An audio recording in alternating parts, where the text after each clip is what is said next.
नमस्कार लाडक्या बहिणींनो, लाडक्या बहिणीसाठी अत्यंत महत्त्वाची माहिती आहे. लाडक्या बहीण योजनेचा मार्च महिन्याचा हप्ता रखडलेला आहे. बऱ्याच लाडक्या बहिणींनी मार्चच्या हप्त्याच्या प्रतीक्षेमध्ये आहे. पण त्यासोबतच आता एप्रिलचा हप्ताही लाडक्या बहिणींना मिळालेला नाही आहे. त्या संदर्भात आता बऱ्याच लाडक्या बहिणीमध्ये व काही माध्यमातून अशी माहिती होत आहे की लाडकी बहीण योजना बंद झालेली आहे. लाडक्या बहिणीची योजनेची ही KYCची अजून चाळणीच चालू आहे. अशा बऱ्याच वेगवेगळ्या प्रकारच्या हे अपडेट समोर येत आहे.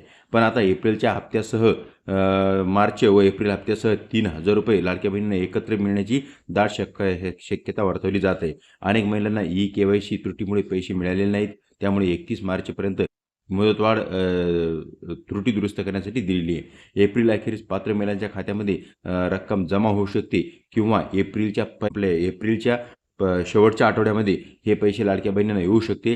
त्यासोबत मार्चचा 1,500 रुपये व एप्रिलचे 1,500 रुपये असे एकूण 3,000 रुपये लाडक्या बहिणींना मिळू शकतात. आता बऱ्याच लाडक्या बहिणींना KYC अनिवार्य झालेली आहे. ज्या महिलांची KYC अपूर्ण आहे किंवा त्रुटी आहे त्यांनी लवकरात लवकर आपली KYC दुरुस्त करून घेण्यासाठी आता ही संधी असणार आहे. आता ज्या अपात्र लाडक्या बहिणी त्यांनी चुकीची माहिती दिली होती. अनेक महिलांना अपात्र ठरवून त्यांचे हप्ते बंद केलेले आहे. आता त्यांनी जर त्याच्यामध्ये अजून दुरुस्ती केली तर त्यांना हप्ता हा निश्चितच मिळू शकतो.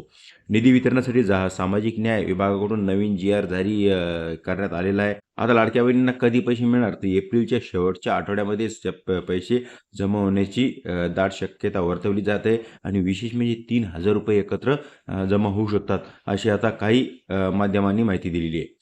मित्रांनो, तुमची KYC पूर्ण करा आणि बँक खाते आधारशी लिंक असल्याची खात्री करा, जेणेकरून पैसे मिळण्यास अडचण येणार नाही. अशाच माहितीपूर्व व्हिडिओसाठी कृषी माहिती या YouTube चॅनलला सबस्क्राईब करा, लाईक करा, मित्रांना ही माहिती शेअर करा. धन्यवाद.